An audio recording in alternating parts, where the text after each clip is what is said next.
तो उत्तर प्रदेश में आने वाले विधानसभा चुनाव को लेकर दिल्ली में मंथन तेज हो गया है और इसी मंथन के बीच गुरुवार को उत्तर प्रदेश के मुख्यमंत्री योगी आदित्यनाथ दिल्ली पहुंचे और फिर शुरू हुआ मुलाकातों का दौर। सबसे पहले योगी आदित्यनाथ गृह मंत्री से मिले और आपको बता दें कि एक के बाद एक प्रधानमंत्री से, फिर जेपी नड्डा से और फिर राष्ट्रपति से भी उनकी मुलाकात हुई है। आज वो मुख्यमंत्री योगी आदित्यनाथ लखनऊ के लिए फिर से रवाना हो गए हैं, लेकिन कहा यह जा रहा है कि इस बैठक के बाद यानी पार्टी की रणनीति पर सबसे ज़्यादा चर्चा की गई है, जोर दिया गया है और जो सहयोगी जो पार्टी है जो काफ़ी दिनों से नाराज चल रही है, कहा यह जा रहा है कि सबके मन में, सबके दिल में क्या चल रहा है उसे भी जानने की कोशिश की गई है। तो आपको बता दें कि गुरुवार को मुख्यमंत्री योगी आदित्यनाथ पहुंचे थे और आज वो वापस फिर से लखनऊ चले गए हैं। लेकिन इस बीच आपको बता दें कि यूपी में जैसे मैंने पहले ही बताया कि 2022 में जो विधानसभा चुनाव होने हैं उस चुनाव को लेकर सभी पार्टी अलग अलग तरीके से मंथन शुरू कर दिया है। लेकिन विपक्ष की अगर बात कर ली जाए तो विपक्ष की तरफ से भी लगातार हमला किए जा रहे हैं। एक बार हम फिर से आपको ग्राफिक्स के जरिए आपको समझाते हैं कि क्या कुछ हुआ था।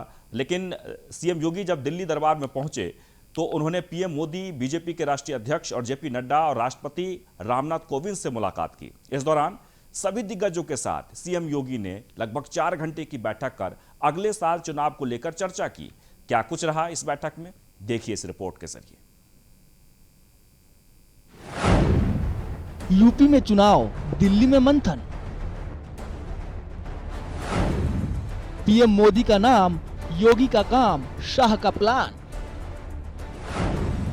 4 घंटे की मुलाकात, 403 सीटों पर मंथन।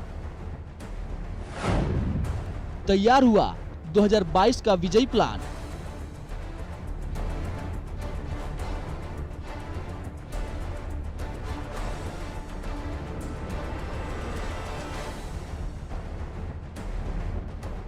उत्तर प्रदेश में सियासी सरगर्मियों के बीच सीएम योगी दिल्ली पहुंचे, जहां पर सीएम योगी ने सबसे पहले देश के गृह मंत्री अमित शाह, उसके बाद प्रधानमंत्री नरेंद्र मोदी, बीजेपी के राष्ट्रीय अध्यक्ष जेपी नड्डा और फिर राष्ट्रपति रामनाथ कोविंद से मुलाकात की। ये मुलाकात कई मायनों में अहम माना जा रहा है, क्योंकि यूपी में अगले साल विधानसभा चुनाव होने हैं, जिसको लेकर सीएम योगी की सभी दिग्गजों के साथ दिल्ली में तकरीबन 4 घंटे की बैठक चली।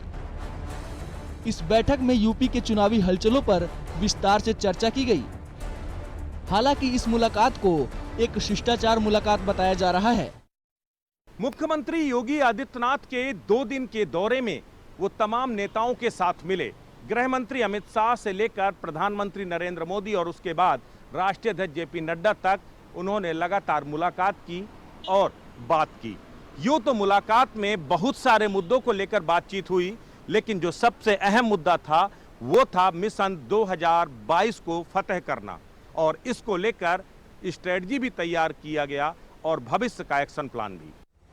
पिछले कई दिनों से बीजेपी खेमे में हलचल तेज हो गई है, क्योंकि कयास लगाए जा रहे हैं कि दिल्ली में चल रही पूरी कवायद के बाद यह तय हो गया है कि यूपी में जल्द मंत्रिमंडल में फेरबदल होगा और आयोग निगमों में खाली पद भरे जाएंगे।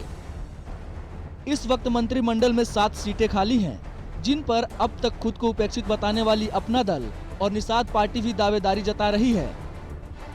इसके अलावा आयोग निगमों में अल्पसंख्यक आयोग, पिछड़ा वर्ग आयोग और अनुसूचित जाति आयोग के अध्यक्षों को मिलाकर करीब 110 पद खाली हैं। बड़े 3 आयोगों के नाम को लेकर चर्चा भी हो चुकी है। उत्तर प्रदेश विधानसभा की 403 सीटों के लिए बीजेपी का महामंथन जारी है। 4 बड़े नेता मोदी, शाह, नड्डा और योगी मिलकर इन 403 विधानसभा सीटों को फतेह करने का प्लान तैयार कर रहे हैं।